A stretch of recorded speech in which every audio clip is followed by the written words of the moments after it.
Well, it doesn't look like it, but I'm about to put this away for the night. This is transport mode. Believe it or not, the entire layout fits together in its own self-contained unit that is 2 foot wide, 7 foot long, by almost 5 foot tall. So it's a little on the tall side, but that's okay. As you can see, my yard and my lead for the power plant and all are up here. Alright. This one here is the turntable end. I need to straighten out that board. It warped on me. Other than that, this tie bond is excellent. It's so much stronger. I mean, nothing flexes, nothing moves. Some of it's not even nailed. I just decided to give up on the nails, put a little bit of clamp pressure on it, and that's it. This here is the power plant end, and I added my main bus to that. There's my main bus. But I did a last minute edit on my track plan. And I'm sorry for the shakiness and moving around, but I'm tired and I'm ready to go to bed. Now, some of you might remember I had this going as a straight track all the way down. 3 inches up here, going down to 1 inch. Well, I've got ribbers on both ends. Why not add to it?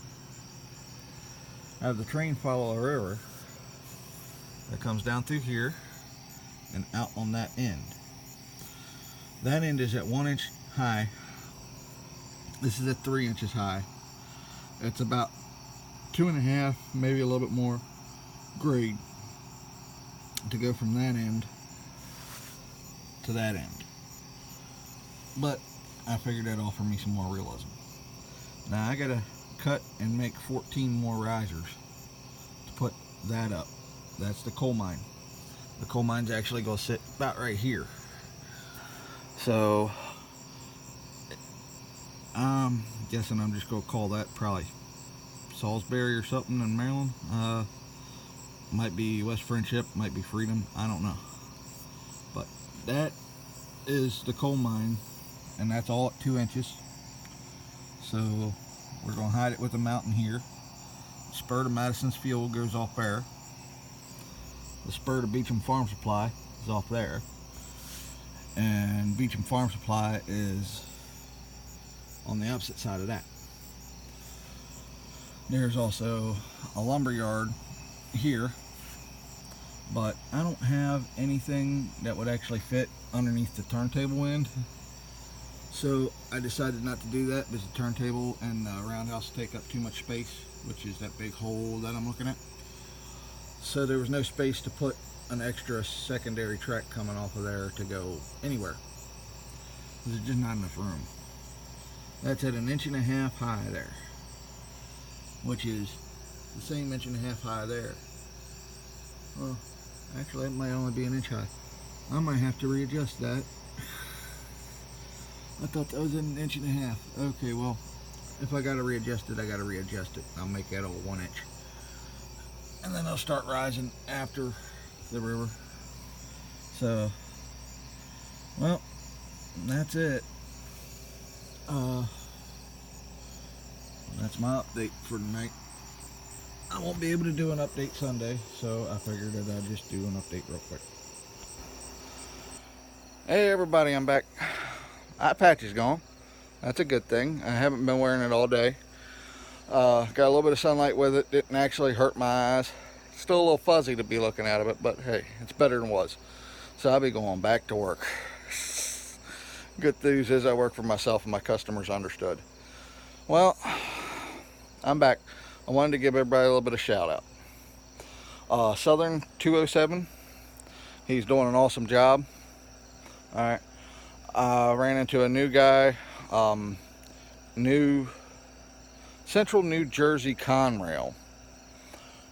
Really good stuff. I actually just got finished watching his weathering video of his MP15s. Great stuff. I've been watching a lot of him, how he's doing his Digitrack system. Even though I'm using NCE, a lot of the stuff is interchangeable between two systems. Vinny, we all know, BNSF 6951, he's in the process of building a Northern Light and Power kit with the innards, the guts for it. Nah, it's looking pretty good, but it is still a kit.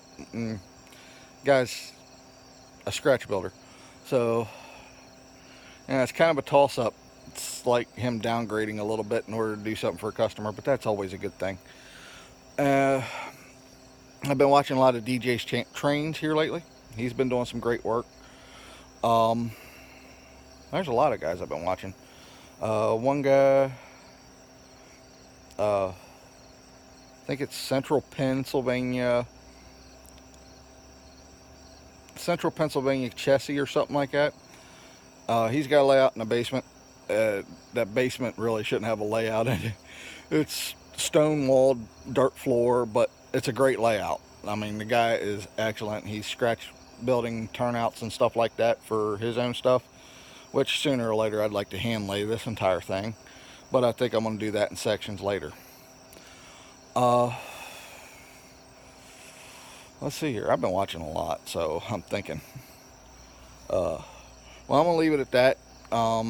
Container Man 68, he's always posting crazy stuff from the road. Check out his page if you want to just see crazy stuff out in the middle of nowhere, because he's always taking a picture of it or driving past it or talking about it. Now, the reason why I decided to fire this back up, I've got an 8 by 8 foot shed. That's it. That ain't even enough to set the daggone layout up in. But it fits in there perfectly with all my tools. When she's in the collapsed position, she's a perfect fit, so I can keep her locked up and safe. Other than that, if anybody's got any questions or anything else, feel free to hit me up. I'm no longer suggesting Gorilla Glue for any wood projects, because if you get the Gorilla Wood Glue, everything continuously falls apart. I've tried every which way the label has said. I've watched YouTube videos on the subject. I can't get the stuff to stick at 3/8 plywood. So anybody doing any fine work or fiddly work with wood glue, it ain't gonna work. I will, however, suggest this, because I found it and read the reviews and everything online, and this stuff is great. If you hand press it for about 30 seconds as hard as you can, put a clamp on it for another 20 minutes, it'll never come off. And I've done tried it, split some wood. But that's Tybond 3 Ultimate. This stuff is great. Before this, I like to use Elmer's Wood Glue Max. I don't know what happened with Elmer's, if they stopped making it or what, but their Wood Glue Max was excellent stuff. Excellent stuff. Didn't hold up quite as strong as the Tybond, but my God, it'd hold, and you'd split wood trying to get it apart. That Tybond, you got to cut it off. It just don't come off. Once it's soaked into that wood, it's going to splinter it no matter what. So you better make sure you measure twice and cut once if you're going to use the Tybond, because it is amazingly strong. I have a feeling I could probably back over my entire layout with my pickup truck, which, yeah, Mean Green's still sitting back here. Where'd she go? There she is. Yeah, she's still running. She's still going strong. I could probably back over that layout with her, and that layout's going to sit there and laugh at me. Now, the finer stuff like the structures and everything else probably wouldn't, but the wood itself would probably sit there and go, huh? So, with that all being said, I thank you guys for checking out my channel. I thank you for the comments, even the nasty comments. I love constructive criticism. If you want to give me a nasty comment like, hey, you suck, that's just stupid. Give me a nasty comment like, hey, you did a terrible job there, this is how I do it. Constructive criticism is always great, okay? Not just being a jerk. We don't need that. Never did. And the only thing it shows up bad on is the person that wrote it.